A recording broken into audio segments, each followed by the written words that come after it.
जिस पत्नी को कभी शादी के मंडप में राजकुमारी बनाकर 7 फेरों में वचन दिए गए थे, वही पत्नी कुछ साल बाद वाराणसी जंक्शन पर लाल सलवार कमीज में बाह पर कुली नंबर 108 का बैच बांधे सिर पर बोझ उठाती नजर आई। और उसी भीड़ में खड़ा था उसका करोड़पति पति, जिसने कभी कसम खाई थी कि उसे बोझ नहीं उठाने देगा। किस्मत का ऐसा तमाचा शायद ही किसी ने देखा हो। प्लेटफार्म पर उस दोपहर का मंजर दिल दहला देने वाला था। गर्मी की हल्की चिलचिलाहट, धुएं से भरी हवा, भागते लोग, चाय वालों की आवाज, चाय गरम, और बीच बीच में गूंजती ट्रेन की सीटी। इसी अफरातफरी के बीच एक औरत सिर झुकाए दौड़ रही थी। उसके कंधे झुके हुए थे, माथे पर पसीना चमक रहा था, लेकिन चेहरे पर अजीब सी जिद और थकान का मिलाजुला रंग था। उसने लाल सलवार कमीज पहन रखी थी और उसकी बाजू पर पीतल का बैज झलक रहा था, कुली नंबर 108। वो और कोई नहीं, सुमन थी। कभी किसी की दुल्हन, कभी किसी की जान से प्यारी बीवी, और आज प्लेटफार्म पर बोझ उठाने वाली कुली। उसका हर कदम जैसे उसके अतीत को चीर रहा था। भीड़ में कोई उसे पहचान नहीं पा रहा था, लेकिन प्लेटफार्म नंबर 5 पर खड़ा एक शख्स उसे देखता ही रह गया। वो शख्स था राकेश मल्होत्रा। चमकदार ब्लेजर, महंगे जूते, हाथ में ब्रांडेड बैग, करोड़पति बिजनेसमैन। देखने वालों को लगता ये आदमी सब कुछ रखता है, लेकिन उसके चेहरे पर खालीपन साफ झलक रहा था। और जब उसकी नजर सामने दौड़ती भागती उस औरत पर पड़ी, उसकी धड़कनें थम गई। हाथ से कॉफी का कप गिर पड़ा, आंखें फैल गई। सुमन, ये नाम उसके होठों पर जैसे कांपते हुए निकला। भीड़ शोर मचा रही थी, लेकिन उस पल राकेश के लिए सब आवाजें जैसे सन्नाटे में बदल गई। वो बस उसी एक चेहरे को देख रहा था, वही दमकता चेहरा, वही नयन नक्श, पर अब थकान और मजबूरी की मार से झुका हुआ। राकेश के कानों में अचानक उसकी अपनी आवाज गूंजने लगी, तुम्हें कभी बोझ नहीं उठाने दूंगा।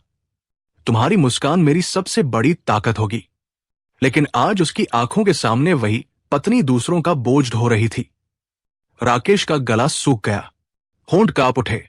उसने भीड़ को चीरते हुए आगे कदम बढ़ाए। उसने फुसफुसाया, सुमन। सुमन के कदम थम गए। उसने धीरे धीरे पलटकर देखा। सामने वही आदमी खड़ा था जिसे उसने कभी अपना सब कुछ माना था और जिसने एक झटके में उसे ठुकरा दिया था। सुमन की आंखें डबडबा गई, लेकिन होठों से सिर्फ एक शब्द निकला, आप। सुमन के आप कहते ही राकेश की आंखों में पुराना जमाना तैर गया। वाराणसी जंक्शन की भीड़ उसके सामने धुंधली हो गई और यादों की परछाइयां लौट आई। वो दिन याद आया जब कॉलेज के मैदान में पहली बार उसने सुमन को देखा था। हल्की हवा में उड़ते बाल, मासूम हंसी और किताबों से भरा दुपट्टा। उस पल राकेश ने सोचा भी नहीं था कि ये लड़की उसकी जिंदगी की धड़कन बन जाएगी। धीरे धीरे दोनों की दोस्ती मोहब्बत में बदली। चाय की दुकान पर घंटों बातें, गंगा किनारे टहलना और भविष्य के सपने बुनना, यही उनकी दुनिया थी। राकेश ने उस दिन सुमन से कहा था, एक दिन मैं बड़ा आदमी बनूंगा, लेकिन तुम्हें कभी अकेला नहीं छोड़ूंगा। सुमन मुस्कुराई थी और बोली थी, मुझे तुम्हारी अमीरी नहीं, तुम्हारा साथ चाहिए राकेश। फिर शादी हुई। साधारण घर में भी दोनों ने मिलकर सपनों का महल खड़ा कर लिया। छोटी सी रसोई में सुमन की हंसी, शाम को चाय पर दोनों का बैठकर बातें करना, ये सब उनकी खुशियों की पहचान थी। लेकिन वक्त ने करवट ली। राकेश का कारोबार चमकने लगा। पैसों और शोहरत की चमक में उसकी जिंदगी उलझती चली गई। देर रात घर आना, सुबह जल्दी ऑफिस निकल जाना, और बीच में न सुमन के लिए वक्त, न उसकी बातें सुनने का धैर्य। सुमन अक्सर शिकायत करती, राकेश, मुझे तुम्हारा साथ चाहिए। पैसा तो बाद में भी कमाया जा सकता है। लेकिन राकेश हर बार टाल देता, बस थोड़ा और इंतजार करो सुमन, जब कामयाब हो जाऊंगा तो तुम्हें हर सुख सुविधा दूंगा। सुमन के लिए सुख सुविधा नहीं, पति का साथ मायने रखता था। उसकी आंखों में अकेलापन भरने लगा। छोटे छोटे ताने और गुस्से के लम्हे अब रोजमर्रा का हिस्सा बन गए। और फिर आया वो काला दिन, जब दोनों के बीच तीखी बहस हुई। सुमन ने रोते हुए कहा, मुझे पैसों से नहीं, तुम्हारे प्यार से मतलब है। अगर यही नहीं मिला तो ये सब दौलत मेरे किस काम की?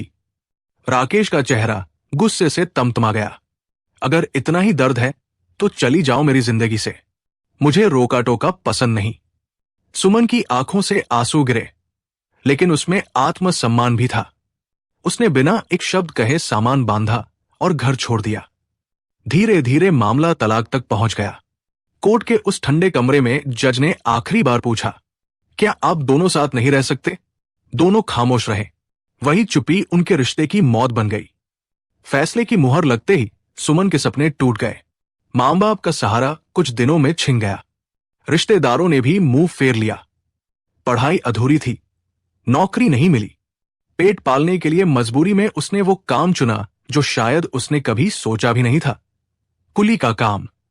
और अब सालों बाद वही सुमन लाल सलवार स्मीज में बाह पर बैच नंबर 108 बांधे बोझ उठाकर प्लेटफॉर्म पर खड़ी थी। राकेश की आंखों में यादों का सैलाब उमड़ आया। उसके होंठ कांप उठे। हे भगवान, ये सब मेरी वजह से हुआ। मैंने ही उस मासूम औरत को इस हाल तक पहुंचा दिया।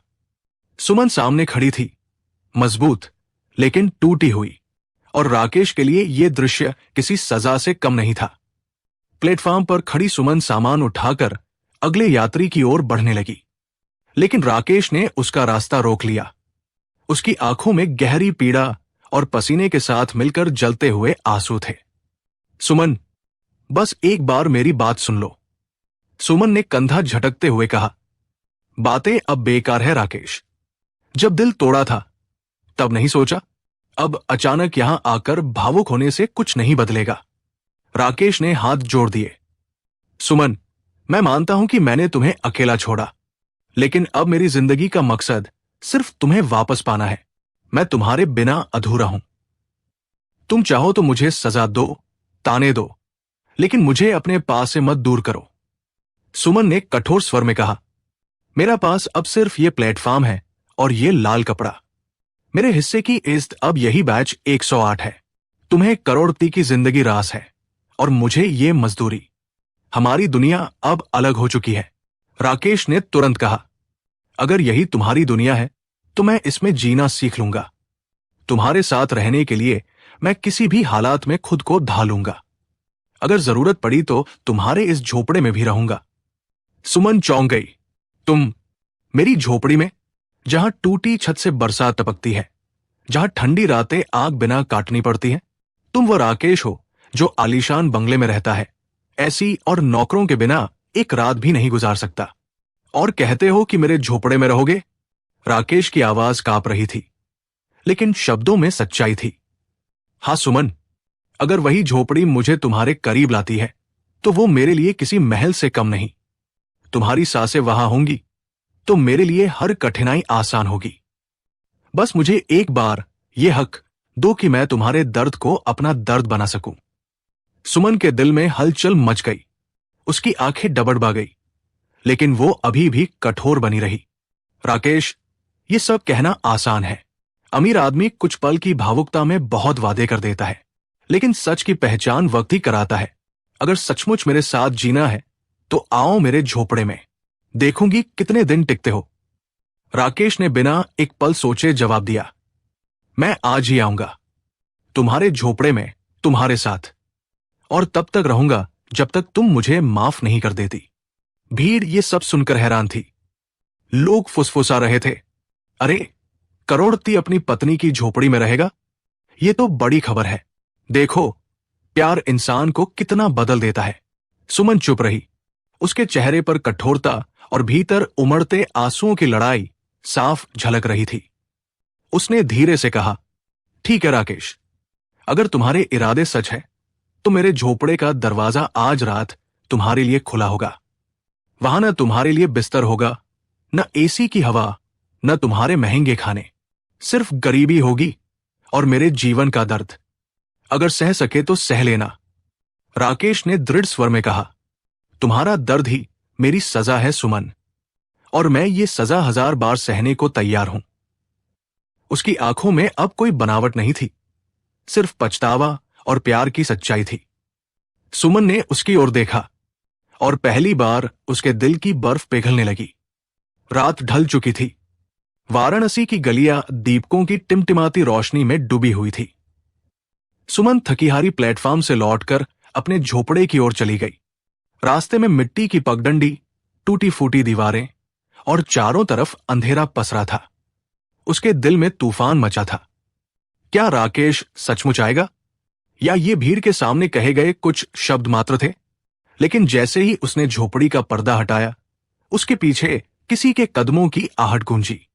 वो पलटी, सामने राकेश खड़ा था।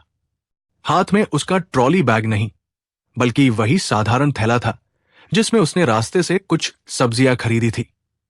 सुमन हैरान रह गई। तुम सचमुच आ गए? राकेश ने हल्की मुस्कान के साथ कहा। हाँ सुमन, तुमने कहा था कि झोपड़ी का दरवाजा खुला होगा, और मैं यहां हूं। आज रात से मैं तुम्हारी इस दुनिया में ही रहूंगा। सुमन चुप रही। उसने पर्दा हटाया और अंदर जाने का इशारा किया। झोपड़ी के भीतर बस एक पुरानी चारपाई, कोने में मिट्टी का चूल्हा और दीवार पर लटकती लालटेन थी। छत की बांस की टहनियों से बारिश में टपकने वाले पानी के निशान साफ झलक रहे थे। राकेश ने चारों तरफ देखा और उसकी आंखें भर आई। हे भगवान, मेरी वजह से तुम्हें इस हालत में रहना पड़ा और मैं महलों में सोता रहा। सुमन ने कठोर आवाज में कहा, यह मेरी दुनिया है राकेश। अब यही मेरी इज्जत है। अगर रहना है तो इन हालात के साथ रहना होगा। राकेश ने बिना झिझके कहा, यही तो चाहता हूं, तुम्हारे साथ रहना, चाहे गरीबी हो, चाहे मुश्किलें। उसने चारपाई पर बिछी पुरानी चादर उठाई और वहीं बैठ गया। रात गहराती गई। झोपड़ी में सन्नाटा था। सिर्फ बाहर कुत्तों के भौंकने और कहीं दूर ट्रेन की सीटी सुनाई दे रही थी। अचानक राकेश ने चूल्हे की ओर देखा। सुमन, खाना खाया तुमने? सुमन ने अन्य ढंग से कहा, 2 रोटियां बची हैं, मैं खा लूंगी। राकेश ने चूल्हे के पास जाकर लकड़ियां सुलगाई और सब्जियां काटने लगा। सुमन अवाक देखती रही। तुम रसोई करोगे? राकेश मुस्कुराया। क्यों नहीं?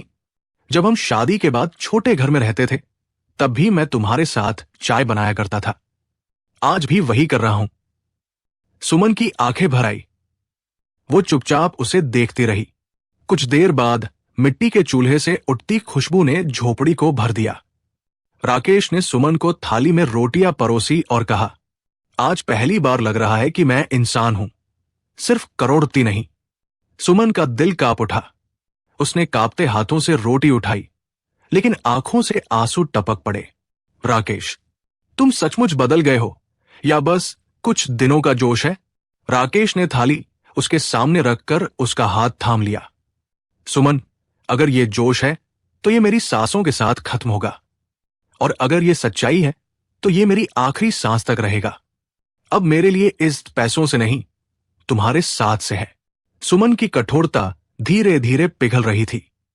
उसके दिल में बरसों से जमी बर्फ दरकने लगी। उस रात दोनों एक ही झोपड़ी में बैठे रहे। बाहर चांदनी थी और अंदर उनके बीच सन्नाटा। लेकिन उस सन्नाटे में भी एक नई शुरुआत की आहट थी। अगली सुबह सूरज की पहली किरण झोपड़ी की टूटी छत से छनकर भीतर आई।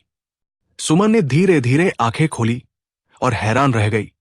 राकेश बाहर बैठा मिट्टी के चूल्हे पर आग जला रहा था। उसके माथे पर पसीना था, पर चेहरे पर अजीब सी तसल्ली। पास ही पुरानी केतली में दूध उबल रहा था।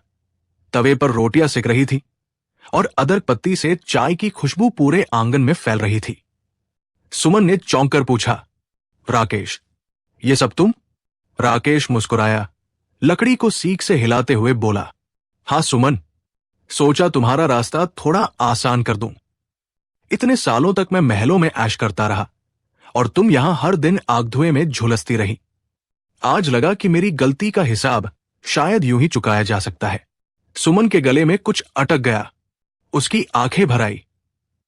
राकेश ने हंसते हुए रोटी थाली में रखी और कहा, देखो, रोटियां टेढ़ी मेढ़ी हैं। चाय में शायद चीनी ज्यादा हो गई है, पर इसमें मेरा मन है, मेरा प्रायश्चित है। सुमन चुपचाप उसे देखती रही। उसके दिल का कठोर पत्थर धीरे धीरे पिघल रहा था। वो वही आदमी था जिसने कभी गुस्से में कहा था, चली जाओ मेरी जिंदगी से। और आज वही आदमी उसके झोपड़े की चौखट पर बैठकर उसके लिए रोटियां सेंक रहा था। दिन बीते और राकेश सचमुच उसके साथ झोपड़ी की जिंदगी जीने लगा। मिट्टी के फर्श पर सोना, टपकती छत के नीचे रातें काटना, तपती दोपहरी में पंखे बिना गुजरना, सब उसने बिना शिकवा किए सहा। मोहल्ले वाले फुसफुसाते, ये वही करोड़पति है जो अब अपनी बीवी के झोपड़े में रहता है। लेकिन धीरे धीरे उनकी आंखों में तिरस्कार की जगह सम्मान उतरने लगा। एक शाम सुमन ने कांपती आवाज में कहा, राकेश, मैं मान गई, तुम सचमुच बदल गए हो। तुमने मेरा दर्द भी अपना बना लिया। अब मैं और परखना नहीं चाहती। आज मेरा मन कहता है कि मैं फिर से तुम्हारी पत्नी बनकर जीना चाहती हूं। राकेश की आंखों से आंसू छलक पड़े। उसने सुमन के पैरों को छूते हुए कहा, सुमन, ये मेरे जीवन की सबसे बड़ी जीत है। अब तुम्हें मैं उस जगह ले जाऊंगा जहां तुम रानी की तरह रहोगी। और सचमुच कुछ ही दिनों बाद सुमन उसके साथ महलनुमा घर लौट आई। वही घर जो पहले सुनसान और ठंडा लगता था, अब सुमन की मुस्कान और राकेश की मोहब्बत से जगमगाने लगा। नौकर चाकर भी आपस में कहते, अब मालिक सचमुच खुश दिखते हैं। राकेश हर जगह सुमन को साथ लेकर जाता और समाज के सामने सीना तान कर कहता, ये मेरी पत्नी है, मेरी असली दौलत। सुमन का चेहरा फिर से दुल्हन जैसा दमकने लगा। समय बीता। एक दिन राकेश ने उसका हाथ थाम कर कहा, सुमन, हमने बहुत दर्द सहा, अब वक्त है कि थोड़ी खुशियां भी जी लें। चलो सफर पर निकलते हैं, हनीमून जैसा। सुमन शर्मा गई, हल्की हंसी में सिर झुका लिया। हाँ राकेश, अब मैं भी चाहती हूं कि हम अपनी जिंदगी की नई यात्रा शुरू करें। कुछ दिनों बाद दोनों तैयार होकर वाराणसी जंक्शन पहुंचे। वही स्टेशन, वही चाय वालों की आवाजें, वही सीटी बजाती ट्रेनें। फर्क बस इतना था कि पहले सुमन कुली नंबर 108 थी और आज अपने पति का हाथ थामे गर्व से खड़ी थी। सुमन ने प्लेटफॉर्म की तरफ देखा और उसके दिल में पुरानी यादें उमड़ आईं। उसकी आंखें भर आई। उसने धीरे से कहा, राकेश, याद है, यहीं पर मेरी सबसे बड़ी बेइज्जती हुई थी और आज यही जगह मेरी सबसे बड़ी जीत की गवाही दे रही है। राकेश ने उसका हाथ कसकर थाम लिया और भीड़ की परवाह किए बिना कहा, हाँ सुमन, अब यह स्टेशन हमारे मिलन की नई मंजिल है। यहां से हमारी जिंदगी का सफर शुरू होगा, साथ साथ, हमेशा के लिए। भीड़ में खड़े लोग देख रहे थे। कोई फुसफुसाया, यही है असली रिश्ता, टूटकर भी जुड़ जाए तो सोने से भी कीमती हो जाता है। ट्रेन की सीटी बजी। दोनों हाथों में हाथ डाले डिब्बे की ओर बढ़े।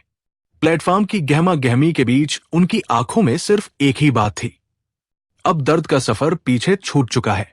आगे बस प्यार, भरोसा और साथ की मंजिल है। दोस्तों, असली ताकत दौलत या शोहरत में नहीं, बल्कि उस साथ में है जहां पति पत्नी हर हाल में एक दूसरे का हाथ थामे।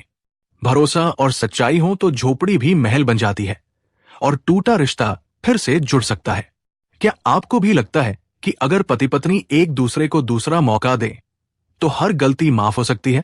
और अगर ये कहानी आपके दिल को छू गई हो तो वीडियो को लाइक करें, चैनल स्टोरी बाय अनिकेत को सब्सक्राइब जरूर करें। मिलते हैं अगले वीडियो में। तब तक खुश रहिए, अपनों के साथ रहिए और रिश्तों की कीमत समझिए। जय हिंद,